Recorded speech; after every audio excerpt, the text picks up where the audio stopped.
In the middleweight division at Dana White's Contender Series, your co-main event, you got David El-Ramy coming in at 7-1, taking on Torrez Finney. Comes in at a perfect 9-0.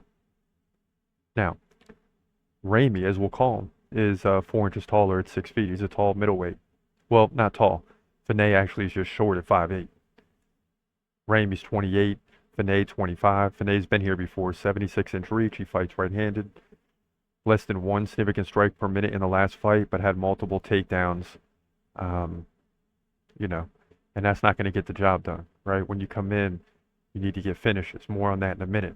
Now, Ramy, in his 7 wins, 5 KOs, 2 decisions. He's fighting out of Spain.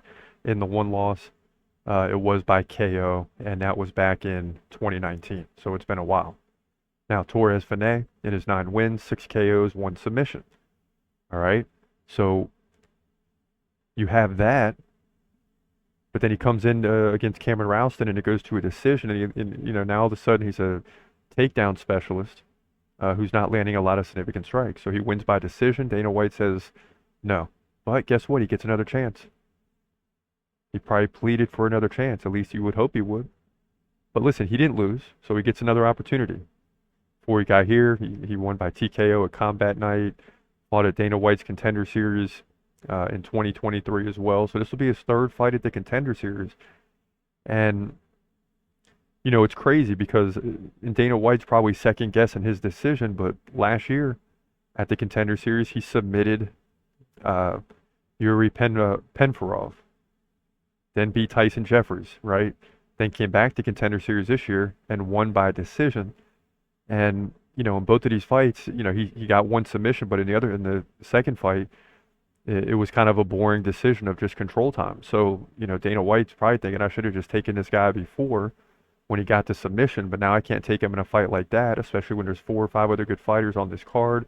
This was a fight that was on a great card, and he didn't get in. But I still think Torrez Finney has a good opportunity to come in here and win, but he's going up against a good fighter, right? A guy that's a KO specialist who's probably going to get taken down. And Finney, hopefully if you're Finney, I don't think you come in here and change your game plan, right? I look for the takedown and then submission. Because if you're going up against a guy that's got 5 KOs and you're thinking, okay, the submission didn't get me in. Dominant control of nearly 14 minutes in a 15-minute fight didn't get me in. So I guess what Dana White's saying is I need a KO. And if he thinks like that, he's liable to get KO'd. So he's got to be careful. Torrez, if you're listening to this, you got to be careful in this fight. Don't worry, I know you want to get into the UFC, but don't change what you're doing. That's why you're 9-0. If it's control time is the way you got to win the fight, that's how you win the fight. And you just keep winning, right? If you keep winning, they can't deny you. So, we'll talk about this during the reaction to this fight at some point too, I'm sure.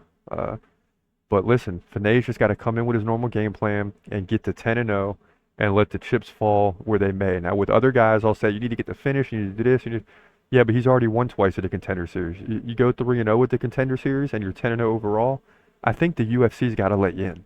I don't care how you win the fight, all right?